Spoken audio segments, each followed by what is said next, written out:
हमारी आप सभी का अनु जनरल स्टडी में स्वागत करती हूँ। दोस्तों आज हम जो लूसेंट की सीरीज देख रहे थे उसमें हम लोग भौतिक विभाजन देख रहे थे। ठीक है, भौतिक विभाजन। तो भौतिक विभाजन में आज हमारा लास्ट वीडियो होगा जो कि दक्षिण भारत का और मध्य का, क्योंकि उत्तर भारत में सबसे ज्यादा पहाड़ी क्षेत्र था जिसके कारण 2 वीडियो बना। आज हम इसको दक्षिण भारत का और बीच वाले जितने भी पठारी क्षेत्र होते हैं उसको पूरा देख लेंगे और एक ही वीडियो में खत्म करेंगे। चलिए, यहाँ पे हमने पहाड़ को देखा था। ठीक है, पहाड़ को भी जल के आधार पर 4 भागों में बांटा गया। ठीक है, यानी जल के आधार पर एक व्यक्ति थे सिडनी बुराल्ड। ठीक है, याद रखना है सिडनी बुराल्ड। ठीक है, इनका नाम है। तो इन्होंने क्या किया था कि ये जो भी पहाड़ी क्षेत्र है उत्तर भारत की, इसको नदियों के आधार पर बांट दिया। पहले क्या नाम दिया, यहाँ पे हमारे याद रखना है पंजाब है। पंजाब राज्य हमारे इधर ही पड़ता है। पहले पंजाब का ही क्षेत्र सारा आता था। ठीक है, तो पंजाब यानी पंजाब इधर होने के कारण सबसे पहले इन्होंने क्या किया कि जब हिमालय पर 3 नदियां होती है, सिंधु, सतलज और ब्रह्मपुत्र, तो सिंधु नदियां जहां से प्रवेश करती है वहां से लेकर, यानी यहाँ सिंधु नदी यहाँ से प्रवेश की, यहाँ से लेकर फिर उसके बाद सतलज नदी यहाँ सिपकिला से निकल के जहाँ प्रवेश करते हैं यहाँ, फिर उसके बाद इधर आपको आ जाएगा सिंधु, सतलज से काली यानी काली नदी आपको यहाँ मिलेगा जो कि उत्तर प्रदेश में प्रवेश करती है, जिसको शारदा नदी भी कहते हैं। फिर उसके बाद काली के बाद में आता है तीस्ता। तीस्ता आपको यहाँ पे मिलेगा। ठीक है, तीस्ता आपका कहाँ पे है, तीस्ता नदियां कंचनजंगा से निकलती है, यानी सिक्किम के क्षेत्र में जो नदी बहती है उसको तीस्ता कहते हैं। ठीक है, तो देखिए पहले हमारा पंजाब हिमालय, यानी पंजाब ऊपर पंजाब राज्य है तो पंजाब हिमालय पहले, फिर उसके बाद कुमायूं हिमालय नाम दिया गया। कुमायूं हिमालय कैसे याद रखना है, कुमायूं की पहाड़ी जो है वो उत्तराखंड में स्थित है। तो कुमायूं कुमायूं जगह भी एक उत्तराखंड में जगह है, इसलिए इसके याद रखना है कुमायूं हिमालय। ठीक है, पंजाब हिमालय, कुमायूं हिमालय। तो देखिए नेपाल हमारा सिक्किम बिहार से सटा हुआ है और उत्तर प्रदेश से भी सटा हुआ है। तो जहाँ पे ये हमारा काली नदी प्रवेश करती है तो उस वाले क्षेत्र को, तीस्ता वाले क्षेत्र को जो बीच में आता है इसको नेपाल हिमालय, और उसके बाद असम हिमालय। तो पहले हमारा जो भी अरुणाचल प्रदेश जितने भी 8 राज्य हैं पूर्वोत्तर का, वो सब असम प्रांत में थे। एक असम एक अलग प्रांत ही था। ठीक है, तो सिडनी बुराल्ड ने इसको 4 भागों में बांटा। ठीक है, यानी उन्होंने क्या किया कि नदी के आधार पर बांटा। नदी के आधार पर पहले आता है पंजाब हिमालय, पंजाब ऊपर है, पंजाब तो पंजाब याद हो जाएगा। फिर उसके जस्ट नीचे आएगा तो कुमायूं उत्तराखंड में, फिर उसके आगे बढ़िएगा तो नेपाल, क्योंकि नेपाल हमारा ऊपर बॉर्डर पे स्थित है हम लोग के राज्य में। उसके बाद असम हिमालय। अब नदी याद रखिए, सिंधु जहां से आती है, जब सतलज प्रवेश करती है तो इसके बीच वाले क्षेत्र को पंजाब हिमालय। फिर उसके बाद हमारा जब ये यहाँ से सतलज से लेकर और काली नदियों के बीच, काली नदी हमने बताया ना, इसको शारदा नदी भी कहा जाता है। ठीक है, तो ये हमारे इन दोनों के बीच कुमायूं हिमालय। शारदा यानी काली नदी से तीस्ता नदी, तीस्ता नदी हमने बताया सिक्किम के क्षेत्र में महाभारत श्रेणी से निकलती है, तो इसके बीच वाले को नेपाल हिमालय, क्योंकि नेपाल राज्य वहीं पे स्थित है। फिर उसके बाद यहाँ से तीस्ता से लेकर और दिहांग, दिहांग जिसको हम लोग दिहांग को ब्रह्मपुत्र नदी भी कहते हैं, आपको ब्रह्मपुत्र भी देगा, यानी तीस्ता से दिहांग को असम हिमालय, क्योंकि असम वाले क्षेत्र में ही आता है। तो ये आपको समझ में आ गया होगा। चलिए आगे हम देखते हैं, अगला हमारा है, यहाँ पे हमारा राजस्थान है। राजस्थान में हमारा अरावली पर्वत स्थित है। ठीक है, अरावली पर्वत, अरावली पर्वत जो होती है यह समानांतर स्थित है। ठीक है, समानांतर सीधे है। जैसे इधर से हमारा हिंद महासागर से जब चलती है धराएं, संवहनीय धराएं वर्षा वाली, ये हमारे क्या होते हैं कि हिमालय से टकराकर उत्तर भारत में वर्षा करती है, लेकिन अरावली पर्वत के समानांतर होने के कारण सीधे निकल जाती है। तो अरावली पर्वत पूछता है कि किन किन राज्यों में विस्तृत है, तो याद रखिएगा पहले तो राजस्थान में पूर्णता है, उसके अलावा गुजरात में है, यहाँ गुजरात है, उसके अलावा दिल्ली जो है ना हम लोग का, दिल्ली जिसको हम लोग रायसीना हिल्स कहते हैं, रायसीना की पहाड़ी पर दिल्ली स्थित है। ठीक है, तो ये हमारा जो दिल्ली है दोस्तों, ये भी अरावली का ही भाग है, न कि हिमालय का। तो याद रखिएगा दिल्ली हमारा जो रायसीना पहाड़ी पर स्थित है वो हमारा अरावली का ही भाग है। थोड़ा सा इसका उत्तर प्रदेश में भी चला जाता है, तो यानी यह देखिएगा तो 4 राज्यों में विस्तृत है। ठीक है, लगभग इधर इधर वाला यूपी में चला जाता है और दिल्ली यूटी है, यानी 3 राज्य उत्तर प्रदेश में। तो इसका विस्तृत पूछता है अरावली कहां से कहां तक विस्तृत है, तो याद होगा रायसीना। अगला हमारे याद रखिएगा कि इसके बाद में अरावली। अरावली की और विशेषता है कि अरावली पर्वत विश्व की सबसे पुरानी पर्वत है। जो अभी हम वर्तमान में अरावली पर्वत को देखेंगे वो टूटी फूटी है, यानी उसका क्या होगा, अपर्दन हो गया है, पूरा समझिए कि क्षति होते जा रहा है, भसते जा रहा है, यानी सही कहीं तो गिरते जा रहा है। तो अरावली विश्व का सबसे पुरानी पर्वत श्रृंखला है, ठीक है। इसकी सबसे ऊंची चोटी देखिए, अब ऊंची चोटी पूछेगा, इधर ऊंची चोटी ही पूछता है। अरावली की सबसे ऊंची चोटी गुरु शिखर, ठीक है, क्या है, गुरु शिखर। इसका ऊंचाई हमेशा 1722 मीटर, ये याद ही रखना है। 1722 मीटर कितना बार पूछा जा चुका है। अरावली के सबसे ऊंची चोटी गुरु शिखर, यहीं पे माउंट आबू पर्वत श्रृंखला जो है अरावली की सबसे माउंट आबू गुरु शिखर अरावली की सबसे ऊंची शिखर पर यहाँ पे क्या है, मंदिर है, माउंट आबू मंदिर, जिसको जैन मंदिर भी कहते हैं, जिसको बिमल शाह के द्वारा बनाया गया था।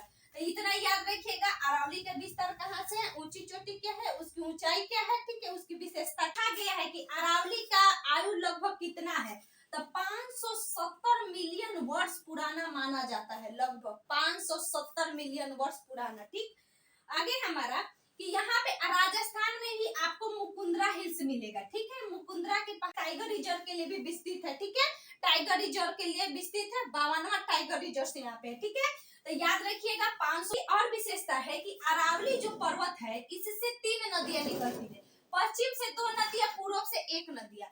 पश्चिम से लूनी नदी निकलती है, जो कि यह क्या है, मरुस्थलीय नदी है। इसके अलावा लूनी नदी के अलावा माही नदी जाके अरब सागर में गिरती है, और इसके पूरब से बनास नदी निकलती है। बनास नदी क्वेश्चन पूछता है कि एक ही राज्यों में पूरी तरह से बहने वाली नदी कौन सी है, तो यही बनास नदी है, पूरी राजस्थान में ही घूमती है, ठीक है, राजस्थान में ही घूमती है। और यही माही नदी आप जानते होंगे कि कर्क रेखा को दो बार काटती है, जैसे कि आपको मकर रेखा को 2 बार लिम्पोपी नदी काटती है, भूमध्य रेखा को कांगो नदी काटती है। यही माही नदी जो अरावली पर्वत से निकलती है, अरावली पर्वत से जो माही नदी निकलती है, यह कर्क रेखा को 2 बार काटती है, ठीक है, याद रखना है। यह पश्चिम में ही, यानी अरावली के पश्चिम में, इधर पश्चिम पड़ेगा मैप में देखिएगा, तो ये 2 नदियां निकलती है। लूनी नदी लगभग 330 किलोमीटर बहती है और जाके कक्ष के रन में विलीन हो जाती है। यहाँ पे कक्ष का रन है, उसी में जाके समा जाती है, ठीक है। तो इसकी विशेषता है, बढ़ते हैं इस तरफ, क्योंकि अब यहाँ पे हमारा आएगा मालवा का पठार, ठीक है। पर्वत पठार में अंतर भी बताया था। पर्वत में हमने बताया था कि जो नुकीला होता है, ठीक है। अब पठार में बताया था कि जिसका ऊपरी परत क्या हो, मतलब समतल हो, जिसपे लोग रहते हैं। जैसे कि इधर आपका आता है महादेव का पठार, मैकाले का पठार, मालवा का पठार, छोटा नागपुर का पठार। ये सभी पठार पर लोगों की संख्या, यानी लोगों की आबादी स्थित है, ठीक है। तो इसलिए ये सबको पठार का याद रखना है, मालवा का पठार। तो मालवा की पठार की सबसे ऊंची चोटी पूछता है दोस्तों, याद रखिएगा, सिगार, ठीक है, क्या है, मध्य प्रदेश। यहाँ पे मध्य प्रदेश है और इधर छत्तीसगढ़ है। मध्य प्रदेश और छत्तीसगढ़ में स्थित है। ज्वालामुखी निर्मित चट्टान से बना है, यानी जो पठार है ना, ये कुछ कुछ जैसे कि एक परतदार चट्टान मिल जाएगा आपको, ज्वालामुखी चट्टान मिल जाएगा। तो याद रखिएगा मालवा के पठार की सबसे ऊंची चोटी सिगार है। वहां से 2 नदियां निकलती है, जो कि आपको जाके गंगा की सहायक नदी है। एक तो निकलती है चंबल जो कि जानापाव पहाड़ी से निकलती है, मालवा के पठार के जानापाव पहाड़ी से। उसके बाद आता है हमारा बेतवा, क्या है, बेतवा याद रखना है, ये भी निकलता है हमारा मालवा के पठार से ही। इसकी विशेषता है चंबल, बेतवा, मालवा के पठार से, इसकी ऊंची चोटी सिगार। इसके बाद हमारा मैकाल, इधर आपका आ जाएगा मैकाल, ये भी छत्तीसगढ़ में पाया जाता है। मैकाल सबसे ऊंची चोटी अमरकंटक है, जो कि आज तक एग्जाम में देखिएगा कि इतना बार पूछा गया है कि मैकाल की सबसे ऊंची चोटी कौन सी है, अमरकंटक। 136। अब ऊंचाई याद रखना है, इधर तक 3 हमारा था, जिसका ऊंचाई आप लोग जानते होंगे, एवरेस्ट का, काराकोरम का, कंचनजंगा का। इसी तरह यहाँ पे हमने अरावली का 1722, अमरकंटक का 1036, ये इंपोर्टेंट है। फिर इधर 2 आएगा नीचे, ठीक। तो 1036 मैकाल का से भी 3 नदियां निकलते हैं, याद रखिएगा। मैकाल के पठार से पहले पश्चिम में नदी है, नर्मदा नदी अमरकंटक की पहाड़ियों से ही निकलती है, जो मैकाल पठार की सबसे ऊंची चोटी है। इसके अलावा यहीं से आपको सोन नदी भी मिलेगा, उत्तर की तरफ जाती है सोन नदी, ठीक है, सोन नदी। उसके अलावा आपको एक महानदी भी मिलेगा। तो देखिए महानदी मुख्यतः अमरकंटक का ही हिस्सा है, जिसको हम लोग सिहावा, छत्तीसगढ़ के सिहावा से निकलती है, क्योंकि ये मुख्यतः ऐसे अमरकंटक का ही हिस्सा है, कहा जाए तो मार का हिस्सा है। तो तीन नदी है, पश्चिम से नर्मदा नदी, उत्तर की ओर हमारा निकलती है सोन नदी, और पूरब की ओर आपको एक मिलेगा विंध्य क्रम का चट्टान।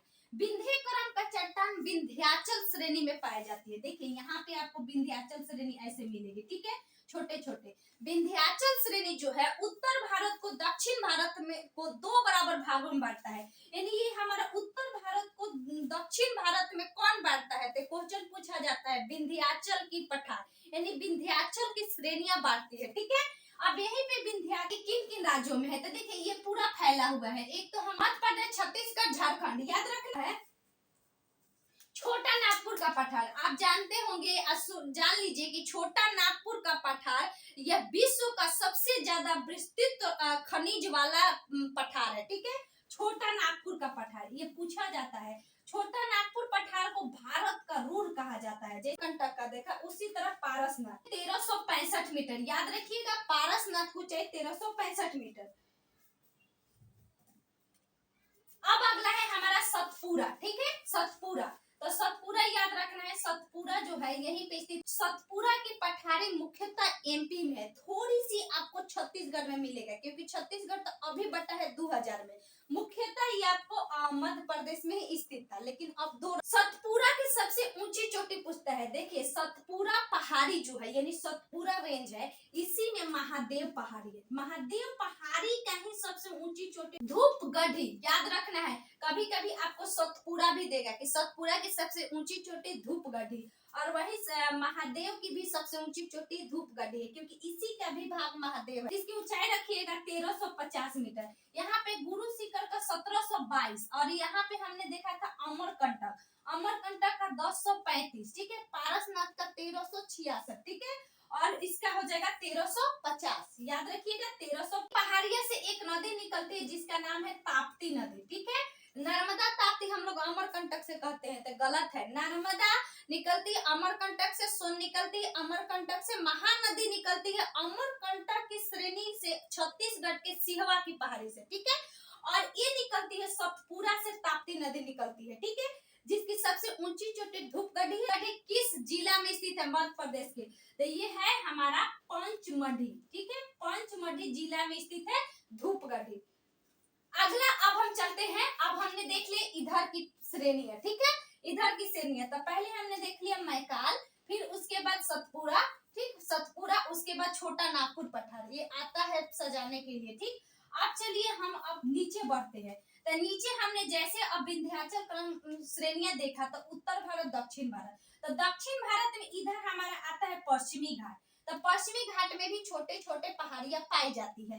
इधर हमारा पूर्वी घाट, पूर्वी घाट में भी कुछ पहाड़ियां स्थित है, जैसे पूर्वी घाट की मुख्यतः आपको याद रखना है नल्ला मलाई की पहाड़ियां, ठीक है, क्या याद रखना है, नल्ला मलाई की पहाड़ियां। देखिए अन्ना मलाई पूछे, अन्ना मलाई तो आप चले जाइएगा सीधे तमिलनाडु में, नल्ला मलाई पूछे तो आंध्र प्रदेश में, ठीक है, नल्ला मलाई आंध्र प्रदेश में। इसके अलावा आपको यहाँ पे गढ़जात की पहाड़ियां मिलेगी, जो कि उड़ीसा में स्थित है। कहाँ है, गढ़जात की पहाड़ियां उड़ीसा में, नल्ला मलाई आंध्र। पश्चिमी घाट का देखिए, पश्चिमी घाट का अन्य नाम भी है, जिसको हम लोग सह्याद्री भी कहते हैं, ठीक है, क्या कहा जाता है, सह्याद्री।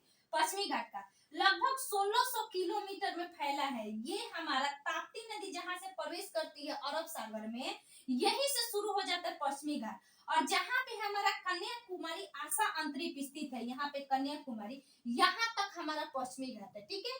पश्चिमी घाट और पूर्वी घाट का मिलन स्थान हमको नीलगिरी पढ़ना पड़ा, नीलगिरी याद रखना है कि नीलगिरी की पहाड़ी पे ही पश्चिमी घाट और पूर्वी घाट का मिलन स्थान है, ठीक है, याद रखिएगा। अब चलिए अब देख लेते हैं।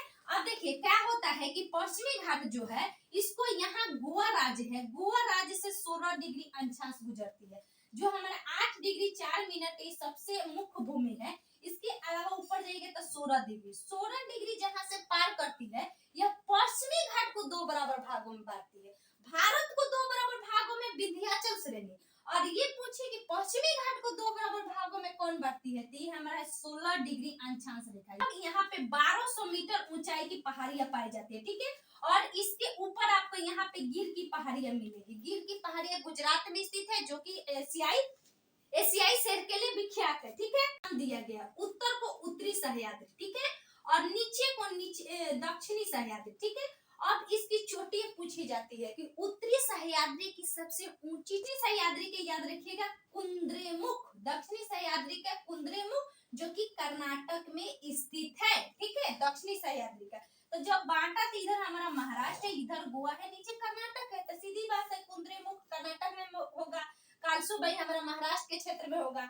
अब उसके अलावा उत्तरी सह्याद्री की दूसरी सबसे ऊंची चोटी पूछती है तब महाबलेश्वर, ठीक है, महाबलेश्वर जो कि महाराष्ट्र में स्थित है, ठीक है, महाबलेश्वर महाराष्ट्र में स्थित। ऊंचाई देख लीजिए, इसका 1664 मीटर है, कलसुबाई का इसका मीटर है 1892 मीटर है, ठीक है। तो इसका कुद्रेमुख 1892, कालसुबाई का 1664।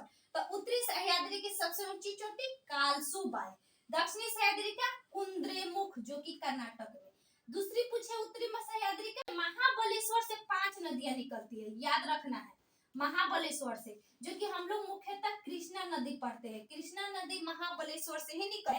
सावित्री, ठीक है, सावित्री, गायत्री, ठीक है, त्रित्री, बेना, फिर उसके बाद कृष्णा और नैना जो कि महाराष्ट्र में नदियां निकलती है। तो सावित्री, गायत्री, फिर उसके बाद बेना और कृष्णा, कोयना, यानी 5 नदियां महाबलेश्वर से निकलती है, जो मुख्य होती है। तब बिल्सन पॉइंट याद रखिएगा, बिल्सन पॉइंट महाबलेश्वर की सबसे ऊंची चोटी। इसका भाग देखिए, आप देखिए यहाँ पे हमारा महाराष्ट्र के क्षेत्र में ढक्कन का पठार है, हम पठार देख रहे थे, तो ढक्कन का पठार देख लीजिए। ढक्कन का पठार जो स्थित है यह ज्वालामुखी निर्मित है, ठीक है, क्या है, ज्वालामुखी निर्मित है। यह काली मिट्टी के लिए प्रसिद्ध है, ठीक है, काली मिट्टी के लिए प्रसिद्ध है।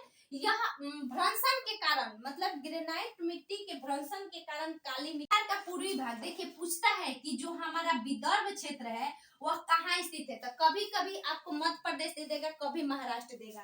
तो याद रखिएगा, ढक्कन के पूर्वी भाग को ही विदर्भ कहा जाता है, जो मुख्यतः अभी मध्य प्रदेश में स्थित है, ठीक है। और ये कभी कभी आपको दे देता है, महाराष्ट्र भी देता है, तो याद रखिएगा यहाँ तक। चलिए अब आगे बढ़ते हैं। आगे हमारा है, अब ये ढक्कन का पठार, इसके नीचे आइएगा तो यहाँ पे है धारवाड़ करम का चट्टान। धारवाड़ करम के पठार हमने कल के वीडियो में भी देखा था। चट्टान में सबसे पुराना चट्टान पूछे तो धारवाड़ करम का ही। धारवाड़ में हमने बताया था कि धनिक मनिक लोग, यानी जिसके पास सोना चांदी हो वही ना धनिक होता है, यानी धारवाड़ होता है, ठीक है। तो धारवाड़ जो कि कर्नाटक में स्थित है, इसमें सब सोना के पठार से पूछता है कि इसके पश्चिम में 2 पहाड़ियां है, ये बहुत इंपॉर्टेंट है। पूछता है कि बाबा बुदन की पहाड़ियां किस राज्य में है, तो एक बाबा बुदन, ठीक है, बाबा बुदन और यहाँ में गिरी, ठीक है, दोनों ब से नाम है। कर्नाटक के धारवाड़ क्रम से 2 पहाड़ियां पूछती है, बाबा बुदन, ब्रह्मगिरी। ब्रह्मगिरी से कावेरी नदी निकलती है, तो याद रखना है कावेरी नदी कहाँ से निकलती है, ब्रह्मगिरी से। देखिए कोई सब्जेक्ट का नोट्स ना धीरे धीरे बनता है, एक बार में नहीं बनता है। जैसे हमने यहाँ बता दिया कि महाबलेश्वर से कृष्णा नदी निकलती है, तो आप कहीं नोट कर लीजिए एक जगह। और यहाँ हमने बताया कि ब्रह्मगिरी से कावेरी, क्योंकि मुख्यतः नदियां है कहाँ का, दक्षिण भारत का, तो याद रखना है बिंदु है। इसकी सबसे ऊंची चोटी पूछती है तो ये आपको तो मुंह पे होगा, दोदा बेटा, यानी दोदा बेटा नीलगिरी की सबसे ऊंची चोटी है, लेकिन दक्षिण भारत की दूसरी सबसे ऊंची चोटी है, ठीक है, दूसरी। सबसे बड़ी पूछे तो यहाँ अन्नामलाई की पहाड़ी है, ठीक है, अन्नामलाई, हमने बोला था नल्लामलाई आंध्र प्रदेश में, ठीक है। इसकी सबसे ऊंची चोटी होती है अन्नामलाई की पहाड़ी, अनाईमुडी, ठीक है, क्या है, अनाईमुडी, ठीक है, अन्नामलाई की अनाईमुडी, और नीलगिरी की डोडा बेटा। इसका है 2635 और इसका है 2696, ठीक है, याद रखिएगा दोनों की ऊंचाई 2635 2696। जो सबसे ऊंची है अनाई में ही टोडा जनजाति पाई जाती है, जो बहुपतित्व तो होता है, यानी बहुत सारे पत्ती रखता है सब, ठीक है। तो टोडा जनजाति नीलगिरी में ही पाया जाता है, ठीक है। अब देखिए यहाँ पे कुछ देख लीजिए कि ये जो हमारा है दक्षिण में अन्नामलाई की पहाड़ियां, यह तमिलनाडु में है। यहाँ से आपको 3 चीजें याद रखना है। अन्नामलाई की मान लीजिए कि पहाड़ी स्थित है, ठीक है, अन्नामलाई की पहाड़ियों के पास नीलगिरी है, ठीक है, नीलगिरी। तो यहाँ से पूछता है तीन चीजें। पहले तो अन्नामलाई के दक्षिण में जो स्थित है, याद रखिएगा, कार्डमम, कार्डमम की पहाड़ियां, ठीक है, क्या है, कार्डमम की पहाड़ियां, जहाँ पे इलायची की पहाड़ियां भी कहते हैं। इलायची यहाँ पे सबसे ज्यादा होता है। तो अनाईमुडी यानी नीलगिरी के दक्षिण में पूछे तो कार्डमम, जो कि सबसे निचली यानी दक्षिण भारत की सबसे नीची चोटियां पूछे तो यही कार्डमम की पहाड़ियां है, जिसकी इलायची है, ठीक है, इलायची की पहाड़ियां भी कहते हैं, यानी दक्षिण की सबसे नीचे। इसके पश्चिम में पूछता है उत्तर पूर्व में है पालनी, ठीक है, जिसको हम लोग कोडाई कालन की पहाड़ियां कहते हैं, कोडाई कालन की पहाड़ियां यानी पालनी। दक्षिण में कार्डमम और इसके उत्तर में स्थित है दोस्तों, याद रखिएगा, उत्तर में हमारे स्थित है अन्नाईमुडी, ठीक है, क्या है, अन्नाईमुडी यानी अन्नामलाई, ठीक, अन्नामलाई। तो पालनी फिर अनाईमुडी, यही पे जाउदी है। पूछता है कि जाउदी की पहाड़ियां किस राज्य में है, तो तमिलनाडु में। यही आपको डाटा याद रखना है कि नीचे सबसे कार्डमम, उत्तर पूर्व में, यानी अगर भारत का मैप देखे तो यहाँ पे आप देखिएगा कि यहाँ हमारा तमिलनाडु है, तो तमिलनाडु के इधर हमारा आ जाएगा कार्डमम, ठीक है, कार्डमम ये इलायची। इधर चला जाएगा हमारा क्या, जिसको कोडाई कलान भी कहते हैं, ठीक है। उसके बाद हमने इधर बताया था अनामलाई, अनामलाई कार्डमम का, फिर इधर अनामलाई, फिर इधर पालने, ठीक है, और इसके ऊपर नीलगिरी, नीलगिरी, नीलगिरी है।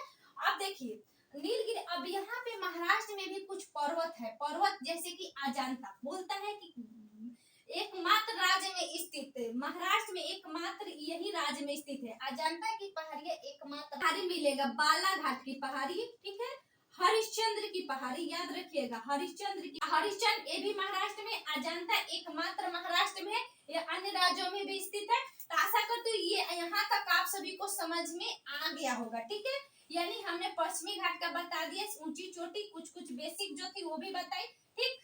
और इसमें जो क्वेश्चन पूछा जाता है, जिसे कि सजाने के लिए दे देता है, कैसे देता है कि यहाँ पे अन्नामलाई दे देता है, इसके बाद इधर नीलगिरी दे देता है, फिर नल्लामलाई दे देता है, और इधर दे देगा आपको ऊपर वाले पहाड़ी नंदा देवी। तो कहता है कि दक्षिण से उत्तर की ओर सजाए, तो आपको नीचे से ऊपर जाना है, दिमाग में रखना है कि सबसे पहले नीचे हमारा है कौन सा, कार्डमम, कार्डमम यानी इलायची नीचे। उसके बाद थोड़ा सा बढ़ेंगे तो उसके बाद हमारा क्या आता है, अन्नामलाई। फिर उत्तर पूर्व में जाएंगे तो हमारा आ जाएगा उत्तर पूर्व में पालनी। फिर थोड़ा सा ऊपर जाएंगे तो जाउदी, जो कि ये भी तमिलनाडु में। फिर आगे बढ़ेंगे तो नल्लामलाई आंध्र प्रदेश में। फिर उसके ऊपर जाइएगा तो मैकाल सब है, उसको भी सजाने के लिए दिया जा सकता है, याद रखना है कैसे क्वेश्चन बनता है। अब देखिए यहाँ पे दारा है, थाल भोर पाल, ये आपको याद रखना है, थाल भोर पाल और सेनकोट्टा, ठीक है, सेनकोट्टा दारा। तो देखिए थाल होती है नासिक से मुंबई, ठीक है, नासिक यहाँ है तो नासिक से मुंबई हमारा थाल। उसके बाद मुंबई से पुणे, यानी मुंबई से भोर, भोर। उसके बाद पाल, कोयम्बटूर से कोची, तो कोची कहाँ स्थित है, केरल में है, और कोयम्बटूर कहाँ स्थित है, तमिलनाडु में, यानी कोची से लेकर कोयम्बटूर तक है, ठीक है। और सेनकोट्टा पूछे दोस्तों, कोची से कोयम्बटूर, कोची से कोयम्बटूर हमारा बाल है, ठीक है। और उसके बाद त्रिवेंद्रम से मदुरई, ठीक है, त्रिवेंद्रम से मदुरई, त्रिवेंद्रम कहाँ पड़ता है, केरल में, और मदुरई कहाँ पड़ता है दोस्तों, मदुरई हमारा तमिलनाडु में पड़ता है। तो याद रखिएगा, थाल नासिक से मुंबई, भोर मुंबई से पुणे, फिर उसके बाद पाल नीचे आइएगा तो नीचे बढ़िएगा तो कोची से कोयम्बटूर, थाल भोर पाल। उसके बाद सेनकोट्टा, सेनकोट्टा जो होती है तिरुवनंतपुरम से मदुरई। इसके अलावा आपको यहाँ ऐसे देता है, यहाँ दे देता है, जो हम लोग पाल पढ़ रहे हैं ना, यह देता है आपका पाल की नीलगिरी को अन्नामलाई के बीच। कभी कभी आपको ये भी देगा, नीलगिरी को अन्नामलाई के बीच जो दारा स्थित है, इसको हम लोग कहते हैं पाल, ठीक है, पाल, पाल। और सेनकोट्टा हमारे याद रखिएगा सबसे निचली दारा स्थित है दक्षिण भारत की, जो कि हमारा तिरुवनंतपुरम से कहाँ स्थित है, मदुरई तक स्थित है, ठीक है, याद हो जाएगा आप सभी को। दोस्तों अच्छा लगे तो प्लीज वीडियो को शेयर करिएगा, और हम इसके बाद में जो हमारा जो अगला आता है इसको भी हम मैप से समझेंगे। दोस्तों अच्छा लगे तो शेयर करिएगा। Thank you so much.